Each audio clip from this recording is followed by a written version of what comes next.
G'day, this is Julian Siri-Good, and you're watching Local Knowledge, the local internet marketing show for small business. And today, I wanted to talk about thinking global and going local, especially as it regards your local online marketing. Now, I was actually reminded of this strategy by a client recently, and it was just kind of one of those moments of being reminded of something that we all know, but it happened at an apropos time for me, and it reminded me of the value of of getting my business out there in the local market. Now, this applies obviously to people who can market their business, their products and services anywhere. And with the internet as a tool that we have at our disposal today, the temptation is to do just that, to market our business everywhere.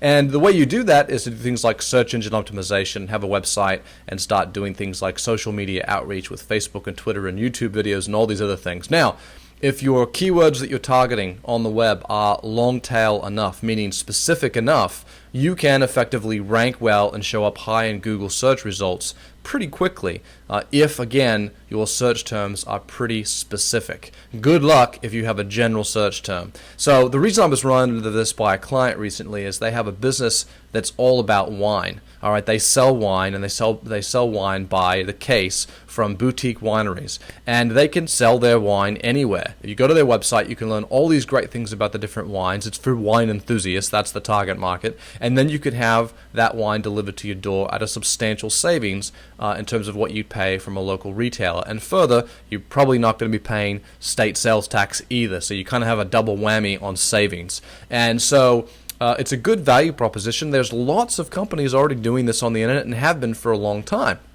That's the problem, right? How do you stand out as a new business with limited marketing funds and time, because you're going to be spending most of your time getting your business going, doing your business, not doing your marketing, and how do you make that happen and compete with those people without spending a ton of money? The honest answer is that you don't. You either have to spend a ton of time or a ton of money, or both, if you're going to compete on really general keywords like wine, right? But if you go more long tail, that is more specific to what you're doing, you can add in modifiers like boutique wines, and already the job is easier. But guess what? If you add in your local geographic modifier, all right, so if you're in, Napa, or if you're in Chicago, or in a suburb of Chicago, or you're in West Palm Beach, your audience just became smaller, but your marketing job just became really easy. And for so many of you out there that have products and services that you can market to anywhere, you probably can get more than enough business from just your local market in order to be really successful and make a lot of money.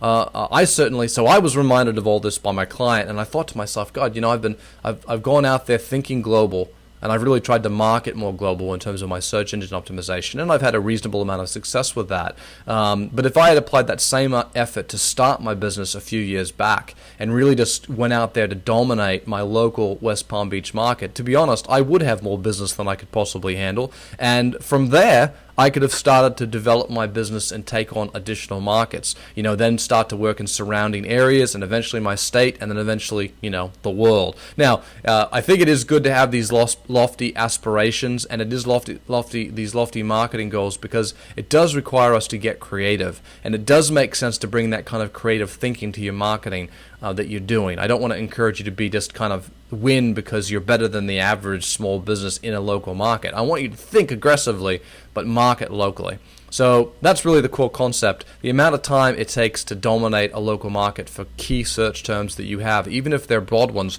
really isn't that long, and it costs a lot less money, right? So less time, less money, more money in your pocket, and less time with less effort. These are big benefits. Hope this information jogged some things for you and got you thinking about your own company and marketing. This is Julian Siri-Good, and you've been watching Local Knowledge. Find us on the web at localnation.com.